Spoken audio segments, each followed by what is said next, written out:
What's up? Welcome. I am so glad you are here listening and spending time with me today. Release Your Inner Power talks about life, the trenches, the decisions, and the wins that we have now, today, and that have experienced in our past. There are stories, encouragement, tools, and tips to take those next steps to release that inner power and connect with something that is said or someone, a special guest maybe, that will boost your week. I am your host, Shauna B. Here we go.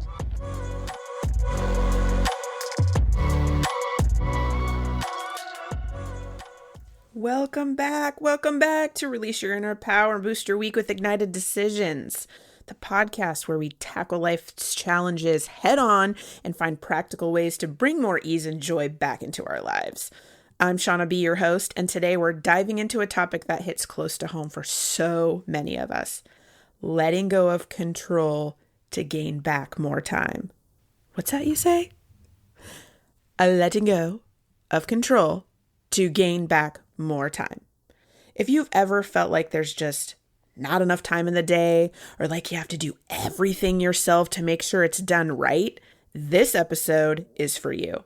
By the end, you'll walk away with practical tips to ease that pressure, maybe delegate some things, and reclaim your time for what really matters. So let's jump in. Let's dive in. Let's face it. Trying to control everything feels like it's actually helping. It feels like this is the way that it can be done. This is the way that it's done. But guess what? It's actually a huge time thief.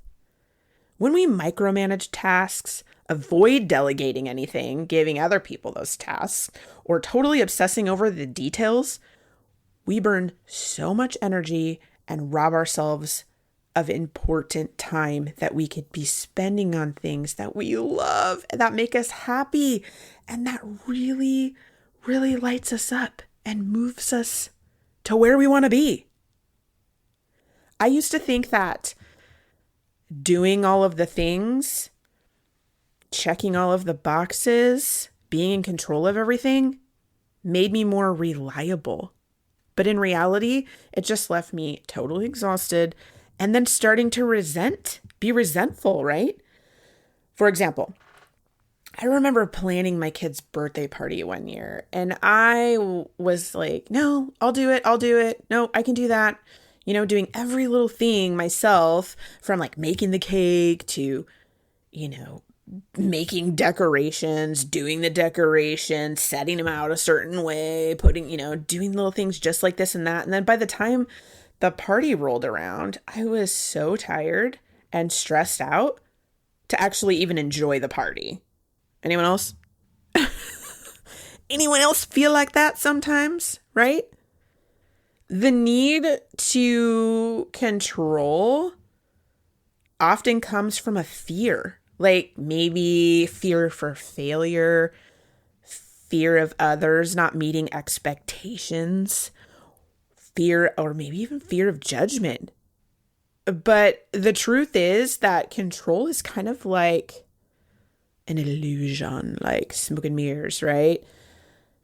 And letting go doesn't mean things are going to fall apart and everything's going to go to, HE double hockey sticks.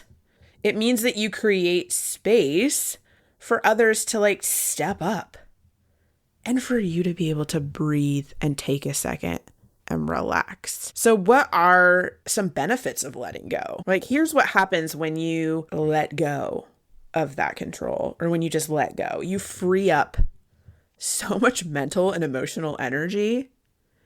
You build trust in others, whether it's at work or at home. You gain back time. One more time. If you're in the back, you gain back time for the things that truly matter, that you truly want and maybe even truly need, like time for yourself, caring for yourself, or quality memory making time with the people that you love. For example, when I started letting my kiddos pack their school lunches. Guess what? They didn't starve. They didn't starve. And I had 20 extra minutes in the morning to kind of chill, drank my coffee, just kind of be there for support if needed.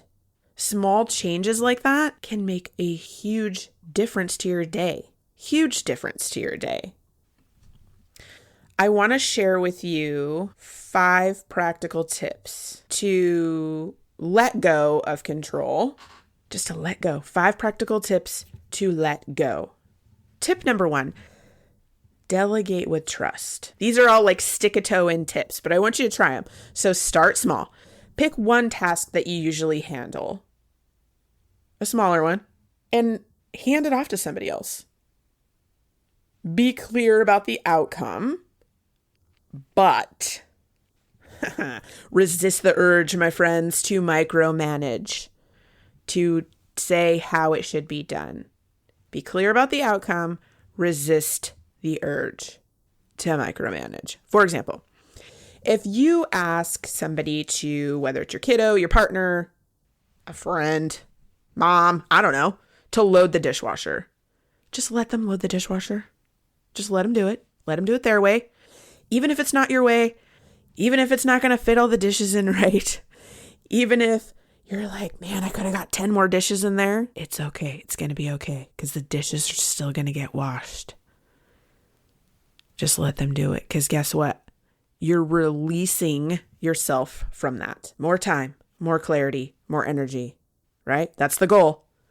Release yourself from that. Tip number 2, prioritize what actually needs your attention. Now, make a list of everything you're managing. This could be scary, just warning you. Make a list of everything you're managing and then ask yourself, does this need my attention? Do I need to be involved in this? Is this something that I have to be involved in? If the answer is no, ask someone else to do it. Drop it, or can it get automated somehow? Is there some way that it can get automated? Tools like meal planning apps or automated bill pay can save you hours of time, weekly even. Tip number 3, set boundaries and learn to say no. Practice it with me. No, right? Sometimes this is like the hardest word ever to even say. So I'm going to say it again. Set boundaries and learn to say no.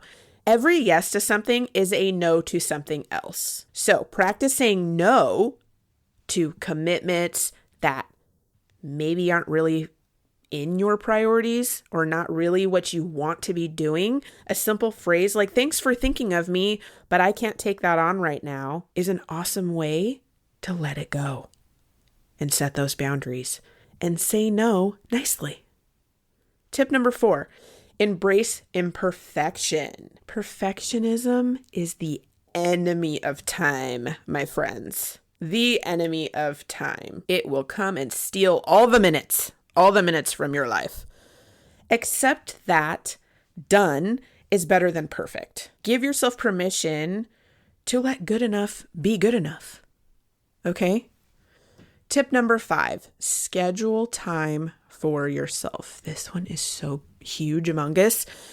This is like, I'm going to rah-rah this all the way, okay? Reclaiming time isn't just about doing less.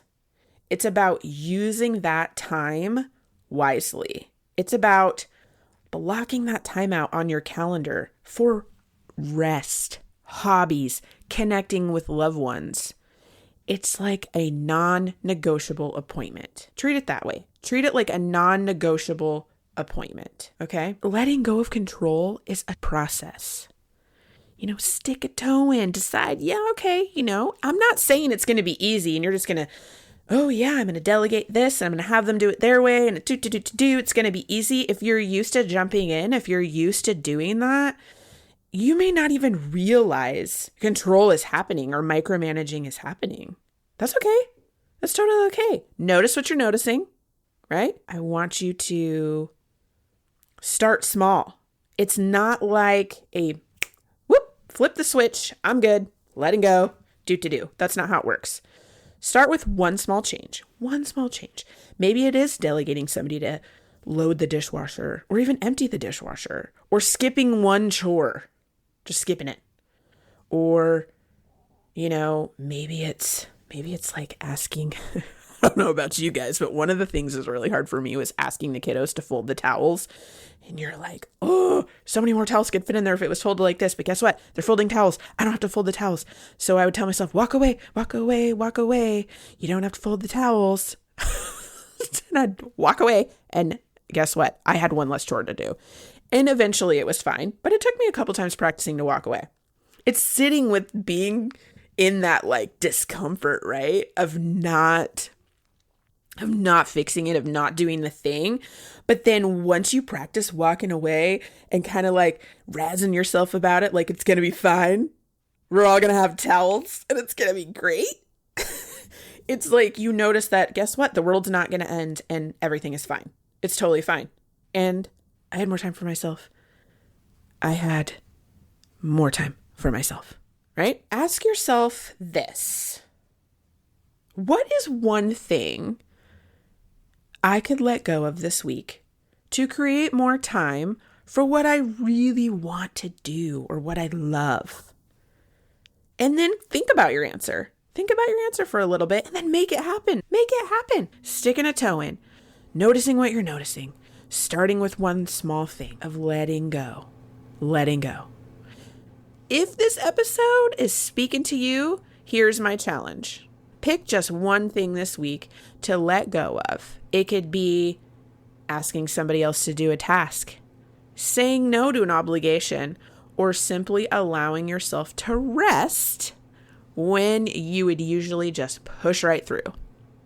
I also have a free audio training that walks you through 4 steps to clear your mind and get things done. It's a perfect resource to help you take back control of your time. You can grab it in the show notes, or you can head on over to my website, which is www.igniteddecisions.com.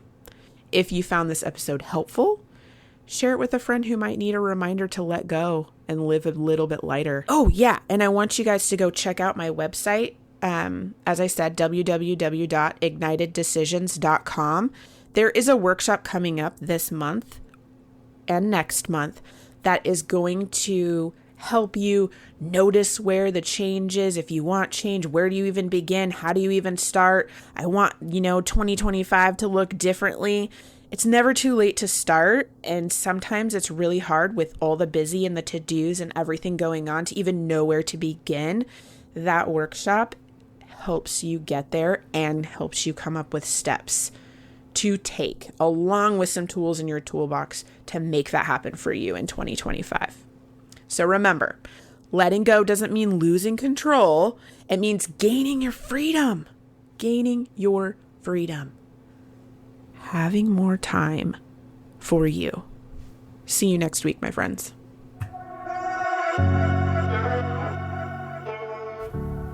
Thank you for listening to today's episode. I hope you enjoyed the conversation, learned something new, or got some gems to take away that will boost your week. I release a new episode each week, so make sure to click that follow button to not miss what is coming next. If you love the show or want to share a story, send me a quick message. I love hearing from listeners. If you know someone who needs this episode in their life, go ahead and share it with them.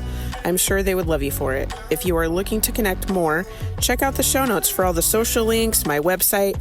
I would love to hear how this episode helped you and what you loved about it. If there's a topic you want to hear about, send that too. All right, ladies, now is the time to release your inner power.